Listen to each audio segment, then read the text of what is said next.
बिस्मिल्लाहिर्रहमानिर्रहीम। मैं शहीद असफंद खान और आर्मी पब्लिक स्कूल में शहीद 147 बच्चों की वालदा हूँ। आज हमें इस जरगे में बुलाया गया, अमन जरगे में। चलें, देर आया दुरुस्त आया। बातें मेरी थोड़ी तल्ख होंगी लेकिन हकीकत पर मबनी होंगी, जो शायद सुनना नहीं चाहते लोग, लेकिन मैं सुनाऊंगी।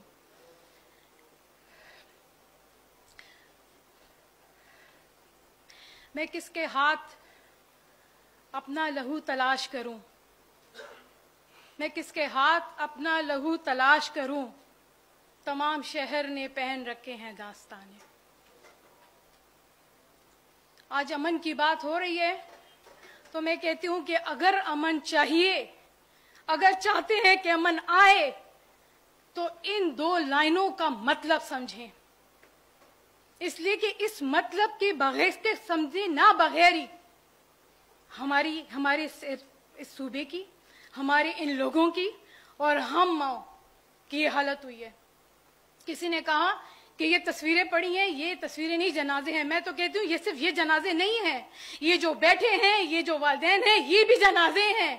किसी को नहीं पता है, यकीन करें किसी को नहीं पता है। मेरे यहाँ पे क्लास फेलो बैठे हैं, गुफ्ता मलक बैठी है, इनको पता है कि हम किस तरह थे पहले और अभी क्या से क्या हो गए। यकीन करें, बच्चा लोग हर चीज पे कंप्रोमाइज कर सकते हैं, अपने बच्चों के ऊपर कोई कंप्रोमाइज नहीं कर सकते।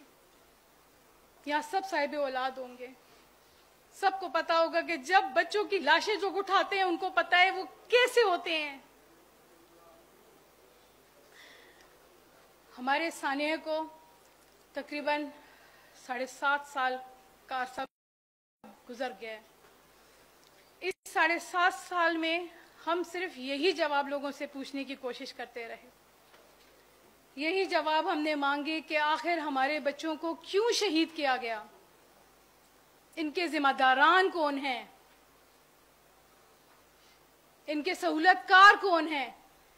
जो आए थे मारने XYZ वो तो चलो चले गए, मर गए, लेकिन किसकी गफलत से ऐसा हुआ है? आपको क्या लगता है जब ये एक सानिया होता है, कहीं पर भी डेड बॉडीज गिरती हैं, क्या ये ऐसे ही होता है? नहीं, ये प्लान होता है। हर चीज सोची समझी होती है, प्लानिंग के साथ होती है। और हमारे स्कूल का सानिया आसान सानिया नहीं था कि हो जाता, इसको प्लानिंग के साथ किया गया है। मैं तो कहती हूं हर सानिया प्लानिंग के साथ होता है।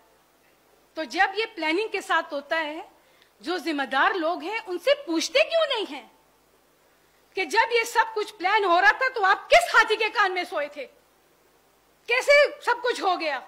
हमारी एजेंसीज कहां सोई थी? क्या सिर्फ वो कुर्सियों पे एयर कंडीशन कमरों में बैठने के लिए हैं? बड़ी बड़ी लैंड क्रूजरों में घूमने के लिए हैं? यहां सारी कयादतें बैठी हैं, देखा जाए तो लीडिंग पार्टी बैठी हुई है और हम विक्टिम्स हैं। सारा सवाल आप लोगों से बनता है। हमारे सानिया को इतना अरसा हुआ, किसने हमारा हाथ पकड़ा? 7 साल बाद मैं सबके सामने, किसी ने देखा था मुझे कभी? सबसे पहले मैं ही चीखी थी। पूछा किसी ने कि क्या हुआ, किधर हुआ, कैसे हुआ? आओ तुम्हारा हाथ पकड़े, आओ तुमसे तुम लोगों के दिलजोई करें, आओ उसके लिए इंसाफ के लिए जद्दोजहद करें। यकीन करें 7.5 साल में हमने सिवाय इंसाफ तलब करने के और कुछ भी नहीं किया। चाहे वो रैलियां थी, चाहे वो प्रेस कॉन्फ्रेंस थी, एक एक पार्टी के बंदे को पकड़ा। यहाँ पे अमीर पैगाम साहब बैठे थे, इनसे खुद हमारी मीटिंग हुई, कुछ नहीं बना। इसलिए कि मसला यह है कि मुकद्दस गाय से पूछे कौन, खलाई मखलूक से पूछे कौन, कौन पूछेगा इनसे? मैं कहती हूं कि हम वो वालिदैन हैं जो तारीख बना रहे हैं, हम वो वालिदैन हैं जो तारीख बना रहे हैं, जो पूछेंगे। यहाँ जितने भी शहीदों के लोग हैं, मैं किसी को नहीं कहती कुछ, लेकिन मैं अपने लिए जरूर ये बात बोलूंगी कि हमारे बच्चे लावारिस नहीं थे। शायद जिनके गए उनके लावारिस थे, तभी किसी ने नहीं पूछा। अगर पूछा होता तो शायद ये न लाशें ना गिरती। अगर पूछा होता बाजा खान वाले जो यूनिवर्सिटी थी वहां की लाशें ना गिरी होती, एग्रीकल्चर वालों की लाशें ना गिरी होती।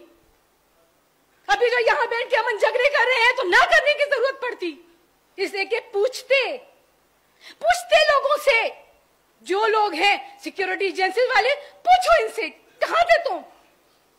सिर्फ कमरे में बैठने के लिए हो, एसी वाले में, लैंड क्रूजर में घूमने के लिए हो? पूछो ना। अगर नहीं पूछते तो आप यकीन मानिए हमारी यही हालत होगी। और फिर ये अगर हमने इनसे पूछना शुरू कर दिया, एक दफा हमने आवाज उठानी शुरू कर दी, यकीन करें ये हमारी जानें नहीं बचाएंगे, ये अपनी कुर्सियां बचाएंगे। और अगर आप लोग चाहते हैं, ये सारे अमन जगह कह रहे हैं कि इसका सोल्यूशन दे, सदाबाब ढूंढे, मैं तो कहती हूं उसका सदाबाब यही है और कोई सदाबाब नहीं है। जो रिस्पॉन्सिबल लोग हैं उनको सामने लाएं, जवाब दे वो इस चीजों का। जब पूछा जाए कि जब तुम सारी फैसिलिटी किस लिए ले रहे हो, जब ले रहे हो तो जवाब दो। एक दफा किसी को बगैर किसी चीजों के घर भिजवा दिया गया ना, मजाल है दूसरा सानिया हो जाए।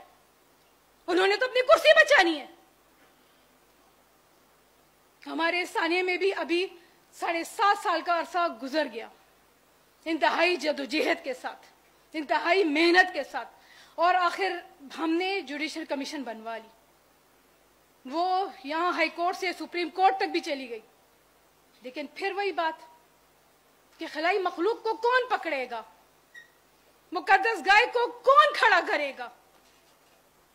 कोई है? आप लोगों से पूछती हूं, आप लोगों में इतनी हिम्मत है? मैं आवाज उठाऊंगी, मुझे उठा लिया जाएगा जैसे कहा गया, बस खत्म हो गया किस्सा। एक बोल रहा था खत्म हो गया किस्सा।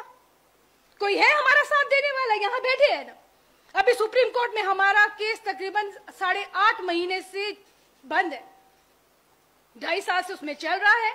उसके बाद कुछ समाती हुई, अभी करंटली तकरीबन 7.5 महीने से वो केस बंद है, कोई सुनवाई नहीं हो रही।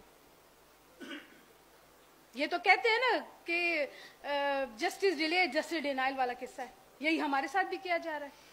रोएंगे, चीखेंगे, चिल्लाएंगे, मीडिया पे बोलेंगे, खत्म हो जाएगा किस्सा। जैसे सब लोग शहीद हो जाते, ये भी शहीद हो जाएंगे। हम भी अपने बच्चों के कब्रों पे बस मिट्टी डाल के सो गए। मुझे चीफ जस्टिस ने कहा था पेशावर हाई कोर्ट के बीबी आप रोई नहीं, मैं जब उम्रे पे गया था तो मैंने आपके लिए बहुत दुआएं की हैं कि अल्लाह ने आपको सब्र दे। तो मेरे पास अपने बेटे की लाश की तस्वीरें थी। मैंने उनको कहा कि जस्टिस साहब मुझे इंसाफ चाहिए, आपका काम नहीं है मेरे लिए सब्र की दुआएं करना, वो मेरा और मेरे अल्लाह का मामला है। आपका काम मुझे इंसाफ देना है। आप इसकी तनख्वाह ले रहे हैं, आप मुझे अजर दिलवाने की दुआओं के पैसे नहीं लेते, आप इसकी पैसे लेते हैं कि आप मुझे अदल दे सके, आप एक मिसाल कायम कर सके कि कहीं कोई बोला था और कहीं कुछ इंसाफ हुआ था। इस सब मेरी तमाम इन सब बातों का लबे लबाब तो सिर्फ यही है कि हम अगर जिम्मेदारान लोगों को, रिस्पॉन्सिबल पीपल लोगों को, जो इस चीज के लिए खास हायर किए गए हैं, जिनका जो ये काम है, अगर वो सही तरीके से करे तो अमन ही अमन है। किसी जिरगों की जरूरत नहीं है कि दूसरा जिरगा करे हो, तीसरा करे हो, चौथा करे, किसी की जरूरत नहीं है, किसी अमन जगरे की जरूरत नहीं है। जब अमन ही अमन है तो जरगों की क्या जरूरत है? अभी तालिबानों का जो सीन चल रहा था, पहले इमरान खान साहब ने चलाया था, उसके बाद अभी जो है दोबारा ये जो सीन दोबारा चल रहा है, इसमें भी बहुत है हमने मुजम्मत की इस बात की कि जब ये पॉलिसियां बना रहे हैं तो अब किसकी लाशें और गिरा रहे हैं, और किसकी कुर्बानियां ली जा रही हैं, और किसकी माओ को रुलाया जा रहा है, और कितने घर बुरान हो रहे हैं, कोई पूछने वाला नहीं है। बस हो गया, लोग रोएंगे, थोड़े से मीडिया में आएंगे, चीखो पुकार होगी, 2-3 एंकर आके इंटरव्यू ले लेंगे, बस रो रो रो रो, किस्सा खत्म, बस मिट्टी पड़ गई सब पर, किस्सा खत्म हो गया, दी एंड। और बस ये सिलसिला चलता रहेगा, चलता रहेगा और चलता रहेगा, और आप लोग अमन जरगे करते रहेंगे, करते रहेंगे, करते रहेंगे। इन सब का लबे लबाब तो सिर्फ यही है कि रिस्पॉन्सिबल पीपल लोगों से जवाब तलब किया जाए। वो जवाब दे हैं, उनको जवाब देना होगा, तो तभी इसका सलूशन निकलेगा।